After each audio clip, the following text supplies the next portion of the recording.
তারা নিজের ইচ্ছা মতো আমাদের ভিডিওগুলোকে ব্যবহার করেন। তো এরকম কিছু ভিডিও আমরা দেখি মাঝে মাঝে।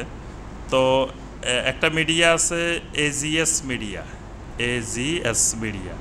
এই ভাইও দেখেছি আমাদের লোগো তোগো সব ফেলে দিয়ে তিনি তার ইচ্ছা মতো তার মতো করে তিনি আমাদের অনেকগুলো ভিডিও এরকম ব্যবহার করেছেন। তো আমরা ওই ভাইদেরকে অনুরোধ করব যে এটা করবেন না, এটা আমানতের খেয়ানত। আমাদের আলোচনাগুলো দাওয়াতের উদ্দেশ্যে, এটা আমভাবে সারা দুনিয়ার সব মানুষের জন্য আমরা উন্মুক্ত করে দিয়েছি, কিন্তু আমরা যেভাবে দিয়েছি আপনি সেভাবে প্রচার প্রসার করেন।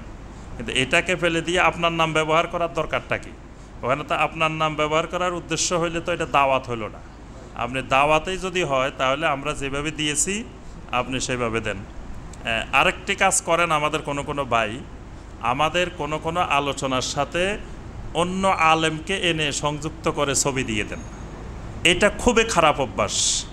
এই জাতীয় অভ্যাস থেকে বিরত থাকার জন্য আমাদের ভাইদের প্রতি অনুরোধ করব যে আমরা আমাদের এই তাফসিরুল কোরআনের একটা বিশেষ বৈশিষ্ট্য হলো যে আমরা এখানে কোনো ওলামায়ে কেরামের বিরুদ্ধে আমরা কিছু আলোচনা করি না। কোনো দলের বিরুদ্ধে, রাজনৈতিক অরাজনৈতিক কোনো দলের ব্যাপারে আমরা কোনো আলোচনা এখানে করি না। কোনো ওলামায়ে কেরামের বিরুদ্ধে আমরা কোনো আলোচনা এখানে করি না। তো সেখানে আমাদের সাথে বাংলাদেশের কোনো আলেম ওলামার কোনো বিরোধও নেই। আমরা এই কথাটা বারবার বলছি প্রথম থেকে। আমাদের মানহাজ হলো যে বাংলাদেশের কোনো আলেম ওলামার সাথে আমাদের কোনো বিরোধ নাই, কোনো শত্রুতা নাই, কিছুই নেই।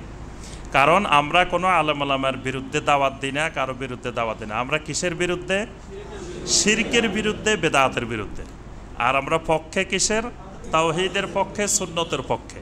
তা আমাদের সাথে ওলামায়ে কেরামদের বিরোধ হবে কেন? কারণ বাংলাদেশের সমস্ত ওলামায়ে কেরামেই শিরকের বিরুদ্ধে, বেদাতের বিরুদ্ধে, তাওহীদের পক্ষে, সুন্নতের পক্ষে। তাহলে আমাদের সাথে এই দেশের সমস্ত ওলামায়ে কেরামদের একমত, কারোর সাথে কোনো দ্বিমত নেই। সুতরাং আমাদের কোনো আলোচনা আমরা অনুরোধ করব যে কোনো আলেমের সাথে লাগাই দিয়ে তো কেউ লেখেন দাঁত ভাঙ্গা জবাব।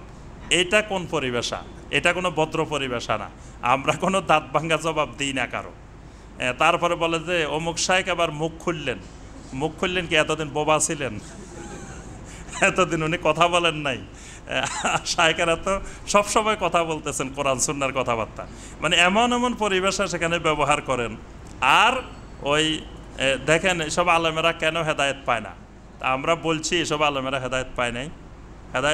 আমরা মনে করি সমস্ত ওলামায়ে কেরামেই হেদায়েতের উপরে, তারা হেদায়েতের কাজ করতেছেন। অর্থাৎ এই জাতীয় কাজ করার থেকে বিরত থাকবেন। যে কোনো আলেমের সাথে আমাদের ছবি সংযুক্ত করে যে ওই আলেম যখন এটা দেখবেন উনি মনে করবেন কি, মনে হয় আমরা উনাকে লক্ষ্য করে এই আলোচনাটা করছি। আস্তাগফিরুল্লাহ, আল্লাহ পাক আমাদেরকে মাফ করুক। আমরা কোনো ওলামায়ে কেরামের মান সম্মান নষ্ট করার জন্য, যদি উনাকে সংশোধন করার দরকার মনে করি, আমরা ব্যক্তিগতভাবে যোগাযোগ করব, তার সাথে আলোচনা করব। আমরা এইভাবে উন্মুক্তভাবে আলোচনা করে তো আমরা তার মান সম্মান নষ্ট করতে পারি না, তাকে খাটো করতে পারি না। আমরা এরকম আলোচনা কখনো করি না। এজন্য হয়তো আমাদের কোনো আলোচনার সাথে এরকম কারো মিলে যাইতে পারে, তো মিলে গেলেও আপনি ওইভাবে ছবি দেওয়া দরকার নেই। আপনি আমাদের পজিটিভ আলোচনা, যেমন আমরা ইজমা কিয়াসের আলোচনা করছি, তো এখন কেউ হয়তো ইজমা কিয়াসের ব্যাপারে অন্য মন্তব্য করছেন, তাই বলে আপনি ওখানে লাগাই দিবেন, বিষয়টা এরকম না। আমরা এখানে কারো পক্ষে বিপক্ষে বলি না, ইজমা কিয়াসের শরঈ দৃষ্টিভঙ্গি কি এটা বলছি। আপনি এটা প্রচার করেন, এটা জানলে আপনি অন্যান্য দিকগুলো জেনে যাবেন। এটা হলো দাওয়াতের মানহাজ। এই বিষয়টা খেয়াল রাখার জন্য সব ভাইদেরকে অনুরোধ করব।